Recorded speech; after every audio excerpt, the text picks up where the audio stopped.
Thank you very much, Brad, and thank you, Stu, for inviting me to speak to you today. And I'm really delighted to be here, and I will echo Steve's comments about the lunch. It was terrific. I always love coming to luncheons at universities at Shady Grove for that reason.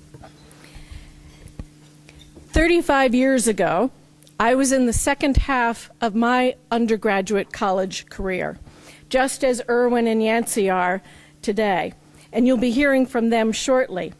And like Erwin and Yancey, as well as my mentee Karen, and many of the students here at universities at Shady Grove, I was the beneficiary of a donor's generosity. Others who had graduated before me gave back to our college, and many non-alumna and other organizations gave to my college because they believed in its mission. All of them wanted students like me to have access to a good education at a good institution. I also worked part-time and I had student loans, but it was the donors and my parents who did as much as they could who left the lasting impression on me. They cared enough to make a higher education possible for me and for others.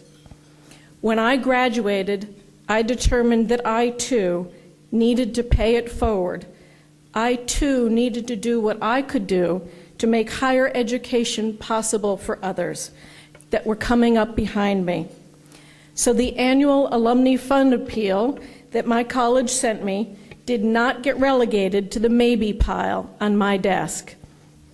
That appeal went in the bills to pay pile every year for 35 years. And as I reaped the career benefits of my education and hard work, the checks to my alma mater got bigger. I felt that I had to keep upping my contribution because a college education is so much more expensive today and even more necessary in a globally competitive marketplace. Our future well-being as a society depends upon every one of us achieving all that we're capable of. Why? Because if all of us can achieve our potential, then society and each individual in it is that much better off. But I didn't attend the universities at Shady Grove. In fact, USG wasn't even a glimmer in the eyes of its founders when I first started giving to educational institutions. In fact, I don't even live in Maryland. What I do is work next door at Human Genome Sciences. And my company's future depends upon an educated workforce. So when HGS noticed when this innovative and tenacious education upstart started to grow next door to us, we took notice.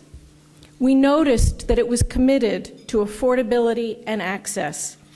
We noticed that it was paying close attention to the skills needed by local employers. We noticed that its dreams were big and bold, and we encouraged the dreamers. Then I was asked to serve on the Board of Advisors, and I met many of the students here at USG. That was the knockout punch. They made me a believer. I still remember attending my first scholarship luncheon. The students' stories brought tears to my eyes and gave me goosebumps. Their stories still do. How could I not give to such a cause?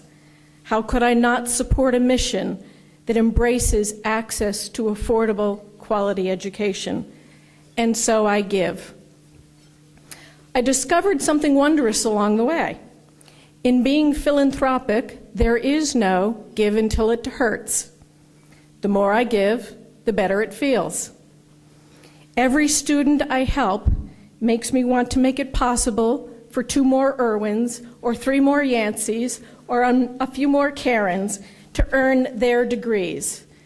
Someday, I hope that Karen, Erwin, and Yancey will want to and be able to pay it forward as well. I have other philanthropic causes that I support, but education is my passion. I encourage all of you to find your philanthropic passion and to give until it feels great. I'm sure Camille would agree with me that it's pure bliss.